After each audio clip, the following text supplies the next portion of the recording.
주님께서 여러분과 함께 또한 사제의 영과 함께 루카가 전한 거룩한 복음입니다. 주님 영광 받으소서.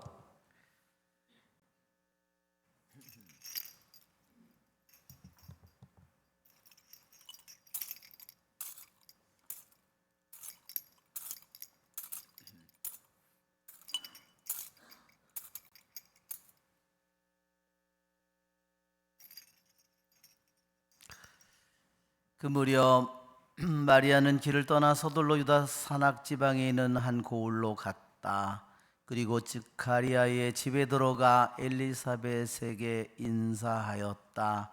엘리사벳이 마리아의 인사말을 들을 때 그의 태안에서 아기가 뛰놀았다. 엘리사벳은 성령으로 가득 차 큰 소리로 외쳤다. 당신은 여인들 가운데에서 가장 복되시며 당신 태중의 아기도 복되십니다. 내 주님의 어머니께서 저에게 오시다니 어찌된 일입니까? 보십시오. 당신의 인사말 소리가 제 귀에 들리자 저의 태안에서 아기가 즐거워 뛰놀았습니다. 행복하십니다. 주님께서 하신 말씀이 이루어지리라고 믿으신 분. 그러자 마리아가 말하였다. 내 영혼이 주님을 찬송하고 내 마음이 나의 구원자 하느님 안에서 기뻐 뛰니 그분께서 당신 종의 비천함을 굽어보셨기 때문입니다. 이제부터 과연 모든 세대가 나를 행복하다 하리니 전능하신 분께서 나에게 큰 일을 하셨기 때문입니다.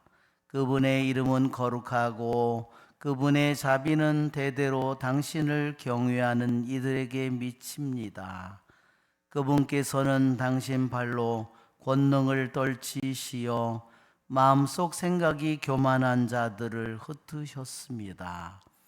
통치자들을 왕좌에서 끌어내리시고 비천한 이들을 들어 높이셨으며 굶주린 이들을 좋은 것으로 배불리시고 부유한 자들을 빈손으로 내치셨습니다.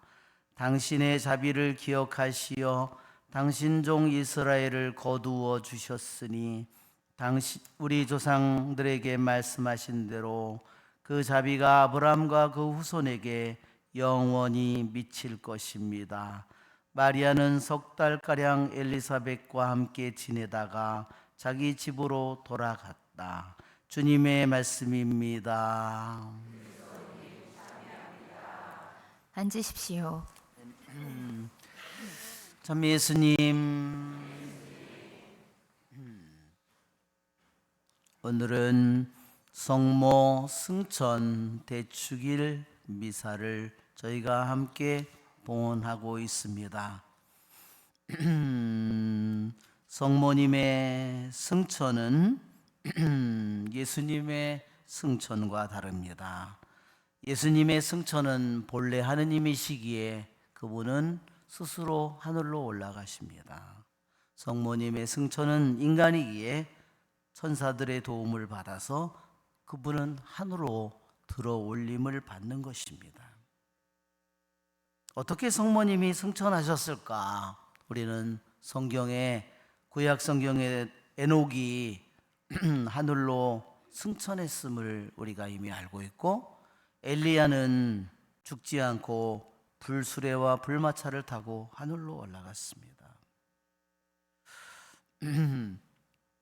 우리는 성경에 어디에 성모님이 승천한 기절이 있는가 그렇게 생각할 수 있습니다. 그것은 교회에서 개신교 교회에서 끊임없이 공격하는 것 중에 하나입니다. 오늘 우리는 일독서에 있는 요한묵시록의 말씀을 보면 하늘에 하느님의 성전이 열리는 그런 기절이 나옵니다. 그러면서 하늘의 성전이 열리고 그러면서 하느님의 계약의 궤가 나타납니다. 그리고 또 뭐가 나타나냐면 성모님이 바로 나타납니다. 태양을 입고 발밑에 달을 두고 머리에 12개 별로 된 관을 쓴 여인이 나타나고 아기를 베고 있습니다. 그래서 하늘의 성전과 하느님의 계약의 궤와 성모님과 아기가 요한복시록에 나오는 이 모든 것은 바로 성모님이 하늘의 영광 속에 있는 성모님의 모습을 보여주고, 또 한편으로 그 아기를 낳으려고 신음하는 모습과 또한 용들이 등장합니다. 용들과의 싸움을 하는 모습이 나타납니다. 영광 속에 있는 성모님의 모습과 지상의 이 세상 속에서 용들과 전투를 하는 그 모습이 함께 등장합니다.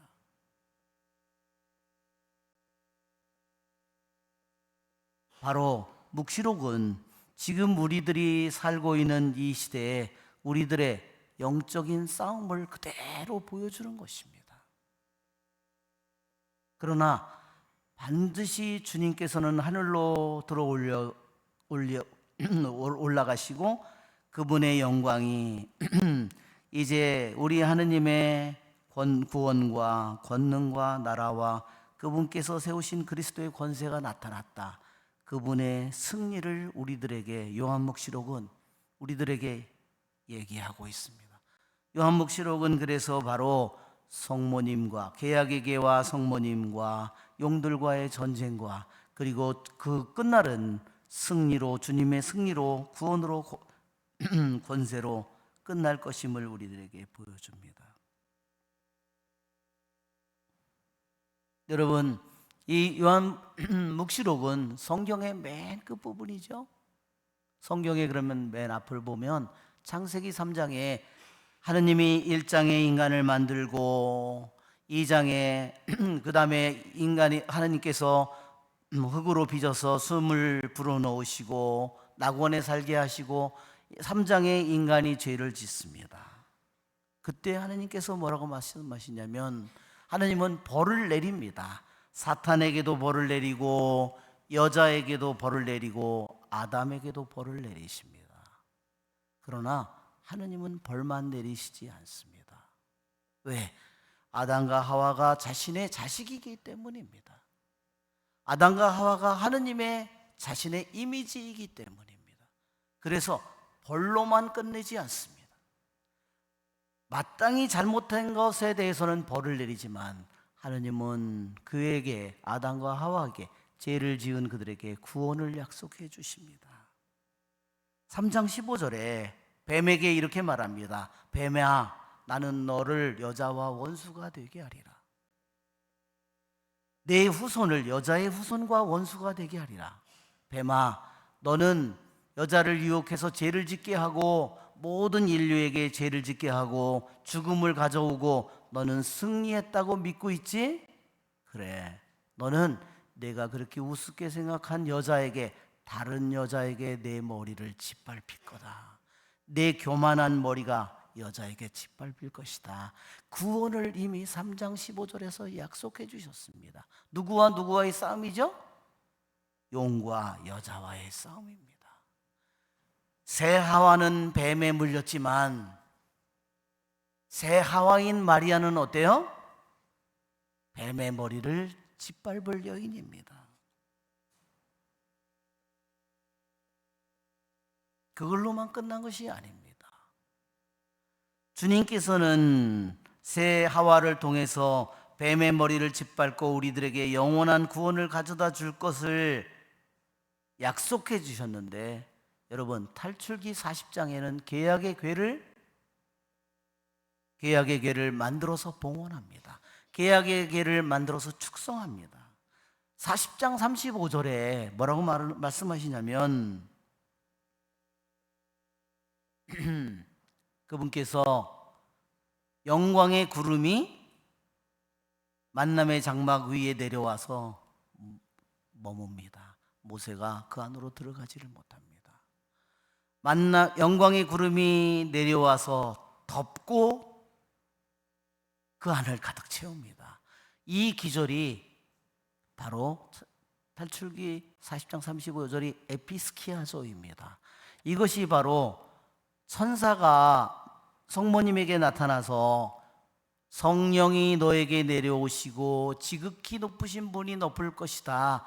그 성령이 뭐냐면 영광의 구름이에요. 그 구름이 성모님을 와서 덮어요. 그게 에피스키아조입니다. 그러니까 성모님은 뭐예요? 성모님은 계약의 궤라는 겁니다. 요한묵시록에 여기에 나오는 이 계약의 궤가 바로 이미 탈출기에 40장 만남의 장막을 만들어서 봉헌하는 순간에 거기에 계약의 궤가 이미 등장하고, 그것이 바로 루카복음의 오늘 복음에 바로 성모님 유다 잉태하는 순간에 그 성령이 성모님에게 내립니다. 그리고 여러분, 또 계약의 궤가 어디서 나오냐면요, 계약의 궤를 사무엘 하곤의 6장에서 다윗 왕이 그 계약의 궤를 성전으로 모시고 싶어요. 너무너무 모시고, 야르의 들에서 내가 그 계약의 궤를 보았나이다. 내가 집안에도 들어가지 않으오리다. 내 눈에서 잔잠을 거두오리다. 계약의 궤를 성전에 모실 때까지. 그 기절이요, 오늘 그대로 루카복음에서 그대로 나오는 겁니다. 다윗이 유다 산악지방에 가죠. 성모님이 유다 산악지방에 가죠. 대중에서 아기가 뛰놀죠. 다윗이 너무너무 기뻐서 앞에서 춤을 추고 뜁니다. 그리고 석 달가량 머물고 갑니다. 오베데돔의 집에 계약의 궤가 석 달 동안 머뭅니다. 이 모든 기절이요, 계약의 궤를 다윗 왕이 예루살렘에 모시는 이 모든 일들이 오늘 마리아가 엘리사벳을 방문하는 기절에 그대로 똑같이 등장하는 겁니다. 그래서 성모님이 뭐라는 뜻이에요? 성모님이 계약의 궤라는 뜻입니다. 한번 볼까요? 네, 그림으로 천상의 계약의 궤가 나타납니다. 예, 천상의 계약의 궤가 나타나고, 그 다음에 누가 나타나요? 하늘이 열리고 계약의 궤가 나타나고, 그 다음에 성모님이 나타납니다. 왜 그럴까요? 성모님이 계약의 궤라는 뜻입니다. 그러고 그 다음에 뭐가 나타나죠? 용이 나옵니다. 용과의 싸움이 나타납니다. 예, 이거는 이미 창세기 3장 성경의 맨 앞에 인간이 타락한 그 순간에 하느님께서 구원을 약속해주는, 맨 처음에 구원을 약속해주고 승리를 약속해줍니다. 그리고 성경의 맨 끝에 용과 여인의 싸움이 또한 계속 이 세상에 우리가 사는 동안 끊임없이 있을 것이지만 승리를 우리가 주님을 통해서 얻을 것이라는 것을, 성모님과 주님을 통해서 얻을 거라는 걸 우리에게 보여줍니다. 예, 성모님은 바로 태중에 아기 예수님을 잉태합니다. 왜? 여러분, 하와가 뭐를 잉태했는지 한번 생각해 보십시오. 하느님의 말씀을 잉태해야 되는데 하와는 뱀의 말을 잉태했습니다. 왜? 성모님이 계약의 궤라는 사실이 왜 중요한가를 우리는 잊어서는 안 됩니다. 여러분, 우리들도 내 자신이 세상의 생각을 잉태할 수 있고, 세상의 뜻만을 잉태할 수 있고, 세상의 욕망만을 잉태할 수 있죠. 그것은 하와의 죽음의 길로 가는 사람들의 모습입니다. 예, 여기에 바로 그것을 말하는 겁니다. 계약의 궤가 여행을 여기에 보면 오베데돔의 집에 가서 거기에 머무는 거, 예, 성모님이 거기에 찾아갑니다. 그것을 표현하는 단어들이 그대로 사무엘 하곤에 있는 6장의 모습과 오늘 루카복음 성모님이 방문하는 것이 똑같아요. 그것은 무엇을 하냐면 성모님이 계약의 궤라는 것을 우리에게 저 기절들이 하나하나 보여주는 겁니다. 볼까요? 제가 보면 계약의 궤가 오베데돔에 가서